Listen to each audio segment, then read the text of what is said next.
नमस्कार स्टूडेंट्स, आप सभी का बहुत बहुत स्वागत है मेरे YouTube चैनल में डॉक्टर प्रियंका सिंह मैथ्स। आज हम देखने वाले हैं एक और प्रॉब्लम जो कि है सेम बीएससी फर्स्ट ईयर के सेकंड पेपर का 5th यूनिट का टॉपिक। यहाँ पर हमें ये डिफरेंशियल इक्वेशन गिवन है और हमें इसे सॉल्व करना है।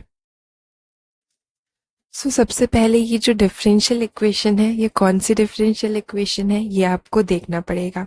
ये कहलाती है linear differential equation with constant coefficients.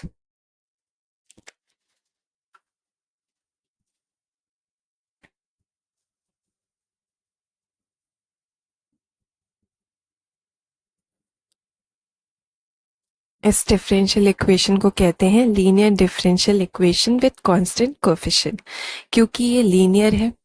आप देख सकते हैं यहाँ पर dy बाय dx दिया हुआ है। ये लीनियर है और डिफरेंशियल इक्वेशन है, और इसके जो कोफिशिएंट्स हैं, जैसे यहाँ dy by dx, D square Y upon D X square का कोफिशिएंट कितना है 1। तो यहाँ पर ये कांस्टेंट कोफिशिएंट है। ऐसे यहाँ पर कोफिशिएंट है -2, वो भी कांस्टेंट है। y का कोफिशिएंट 1 है, सो कांस्टेंट है। और ये लीनियर है, देखिए सबकी पावर 1 है, यहाँ पर सारी डिग्री 1 है। इसको सॉल्व करने के लिए जो मेथड होता है उसमें आपको दो चीजें निकालनी होती हैं। पहला होता है CF कॉम्प्लीमेंट्री फंक्शन, और दूसरा होता है PI पर्टिकुलर इंटीग्रल। तभी हमारा सोल्यूशन निकलता है जो कि दोनों के सम अप या फिर एडिशन के बराबर होता है, मतलब y equal to CF plus PI। अब CF कहाँ से निकलता है, तो CF लेफ्ट साइड से आएगा, और PI जो होगा वो राइट साइड की वजह से होता है। अगर हमारा राइट साइड में 0 होता, यहाँ पर ये वैल्यू अगर 0 होती तो PI निकालने की जरूरत नहीं पड़ती, ओनली CF ही सोल्यूशन का इसका सोल्यूशन हो जाता, कहे तो आंसर होता। अभी सबसे पहले तो हमें इस इक्वेशन में सोल्यूशन लिखने के लिए डी बाय डी एक्स को हम d में चेंज कर देंगे। जहां भी d बाय डी एक्स है वहां d लिखेंगे। तो आप देखिए ये d बाय डी एक्स का स्क्वायर है, तो ये हो जाएगा d स्क्वायर, और ये वाला y -2, D by D X की जगह d लिख देंगे, y plus y equal to X square E to the power 3x। अब इन तीनों टर्म्स में से y कॉमन निकाल लेंगे इस तरह से, तो ये आ जाएगा हमारा, एंड इसको कहेंगे हम function of d ft, and इसको कहेंगे राइट साइड में जो फंक्शन ऑफ x है उसको कहेंगे q। ठीक है, ये होती है हमारी इक्वेशन जिसको कहते हैं linear differential equation with constant coefficient. और इसको सॉल्व करने के लिए सबसे पहले हम CF निकालते हैं, और CF निकालने के लिए लिखना पड़ता है सहायक समीकरण, या इंग्लिश में कहते हैं ऑक्सिलरी इक्वेशन। ऑक्सिलरी इक्वेशन लिखने के लिए आपको सिंपल जो फंक्शन ऑफ d है उसको इक्वल 0 लेना होता है। फंक्शन ऑफ d क्या है हमारा, d square -2d plus 1 equal to 0। और आप देख सकते हैं ये d -1 का होल स्क्वायर का मतलब स्क्वायर रूट है, ये d स्क्वायर -2d प्लस 1। और यहाँ से हमें दो रूट मिलेंगे, एक d -1 इक्वल 0, d -1 equal to 0। So d equal to 1,1, दोनों ही 1 होंगे। ये सेकेंड ऑर्डर की इक्वेशन थी, सेकेंड डिग्री की, इसलिए इसके दो रूट आए हैं, मतलब d के दो मान आए हैं 1 और 1। अब हम इसका CF लिखेंगे। तो CF कैसे लिखते हैं ये मैंने आपको पहले भी बताया है, फिर से मैं यहाँ पे बता दे रही हूं। अगर हमारे d के मान सेम हो, दोनों ही मान सेम हो, दोनों ही रूट सेम हो, मान लेते हैं m है, तब CF क्या होगा, इसका फॉर्मूला है C1 plus C2x bracket e to the power mx। ये होता है इसका फॉर्मूला CF लिखने का, अगर दोनों ही रूट सेम है। तो यहाँ पे हमारे दोनों मान सेम है, 1 1 है, इसलिए हम इसका रूट लिखेंगे, तो वो होगा C1 plus C2x E to the power 1x, m की जगह पर 1 आ जाएगा। सो CF हमारा कितना आ गया, C1 plus C2x E to the power x। ये आ गया हमारा CF। अब हम निकाल लेंगे इसी का PI, इस इक्वेशन का PI। सो PI लिखने का फॉर्मूला होता है 1/FD इंटू Q। सो FD की जगह यहां पर कितना है, D square minus 2D plus 1 and Q है हमारा x square E to the power 3x। So इसका हमें निकालना है PI। तो यहाँ पर PI के कुछ फॉर्मूले हैं, मैंने काफी फॉर्मूले बताए हैं, लिस्ट भी है, आप देख सकते हैं, उसका लिंक दे दूंगी मैं डिस्क्रिप्शन में, जिसमें सारी लिस्ट होगी PI निकालने के कौन कौन से फॉर्मूले हैं। CF निकालने के तो 3 ही फॉर्मूले हैं, वो तो इजी है। अब PI का यहाँ कौन सा फॉर्मूला यूज होगा, सो यहाँ पर हमें जो फॉर्मूला यूज करना है PI निकालने का वो है 1/FD E to the power AX into V। ये फॉर्मूला हम यूज करेंगे जब हमारा फंक्शन इस तरह का हो, 1/FD E to the power AX into V। मतलब जो Q है वो एक तो एक्सपोनेंशियल फंक्शन हो और दूसरा V यहाँ क्या है, function of X, function of X। तो हम क्या करेंगे इसमें PI निकालने के लिए ई टू दी पावर AX बाहर आ जाएगा और यहाँ 1/FD plus A into V। ये है PI का फॉर्मूला जिसका यूज हम इसमें करेंगे, क्योंकि हमारा फंक्शन क्या है, x square E to the power 3x। ठीक है, Q की वैल्यू क्या है, x square E to the power 3x, जो कि इस फॉर्म में है। देखिए x स्क्वेयर V हो जाएगा और ई टू दी पावर 3x। ठीक है, V यहां पर क्या है, V is function of x।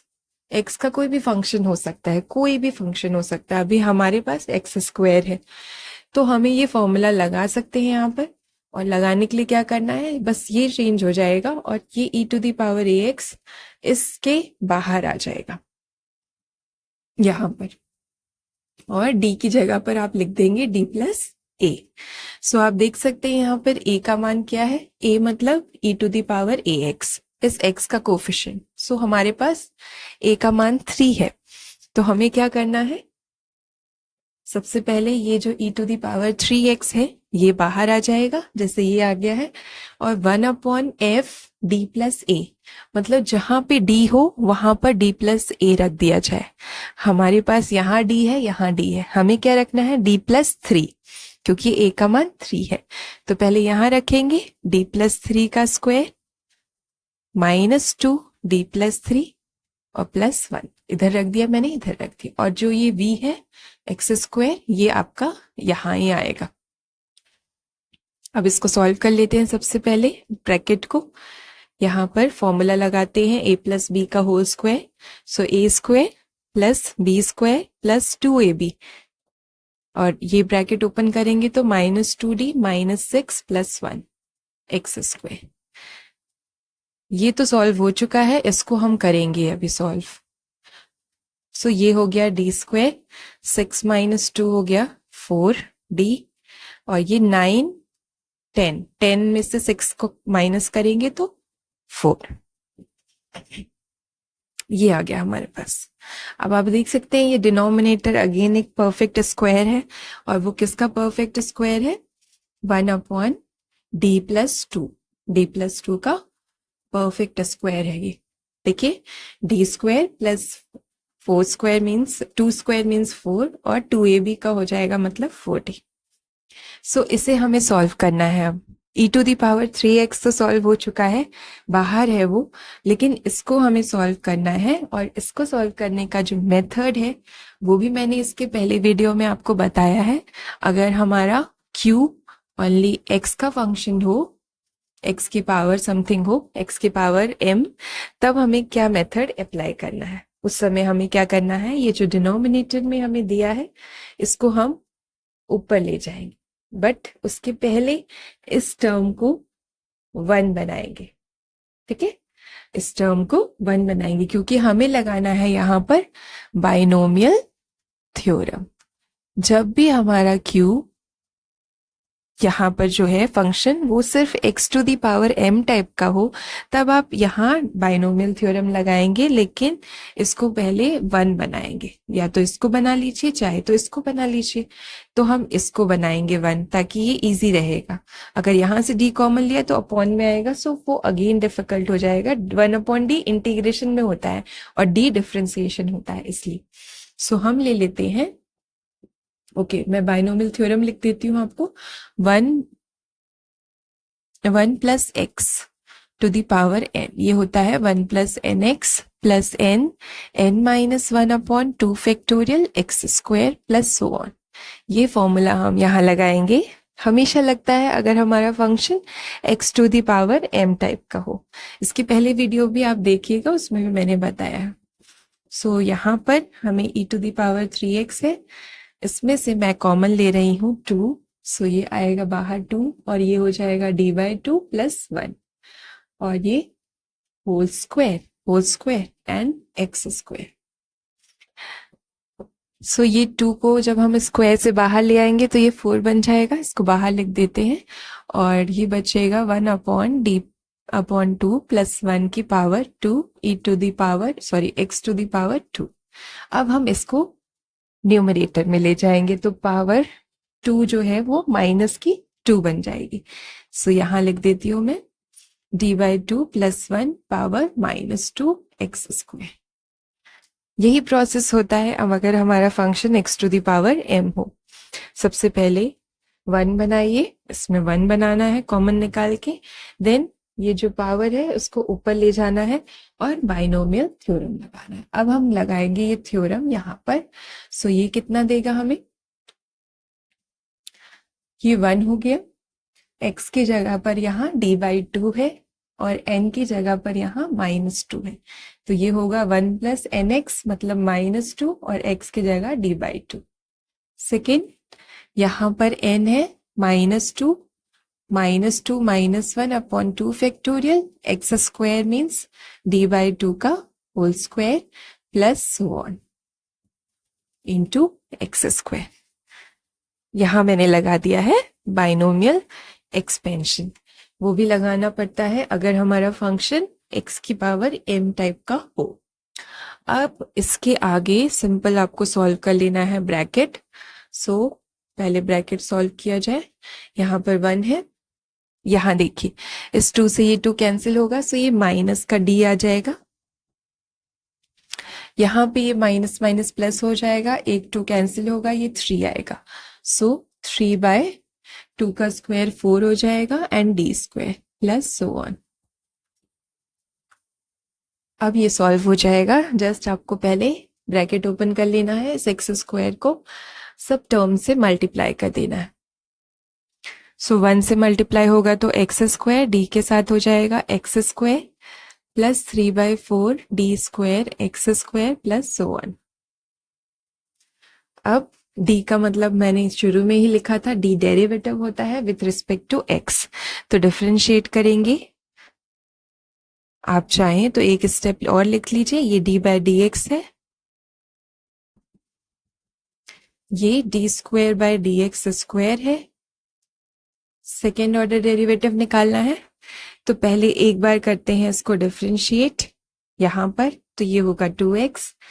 यहाँ पर 2 बार करना है, पहले एक्स स्क्वायर का एक बार करेंगे तो 2x आएगा, सेकेंड टाइम में 2 आएगा तो 2 लिखेंगे। 2 से देखिए 4 कट जाएगा तो 3/2 बचेगा। सिंपल मैं लिख देती हूँ 3/2। और थर्ड टाइम जब हम एक्स स्क्वायर का डिफरेंशिएशन करेंगे तो वो 0 देगा, क्योंकि फर्स्ट टाइम में ही 2x हो रहा है, सेकेंड टाइम में 2 और थर्ड टाइम में जब इसको डिफरेंशिएट करेंगे तो 2 का 0 हो जाएगा, इसलिए इसके आगे की टर्म 0 हो जाएंगी। तो हमारे पास ये आता है pi। अब हम लिखेंगे सोल्यूशन। हमने CF पहले ही निकाल लिया था जिसमें हमारे रूट्स दोनों सेम थे 1 1 और pi हमारा ये आ गया है।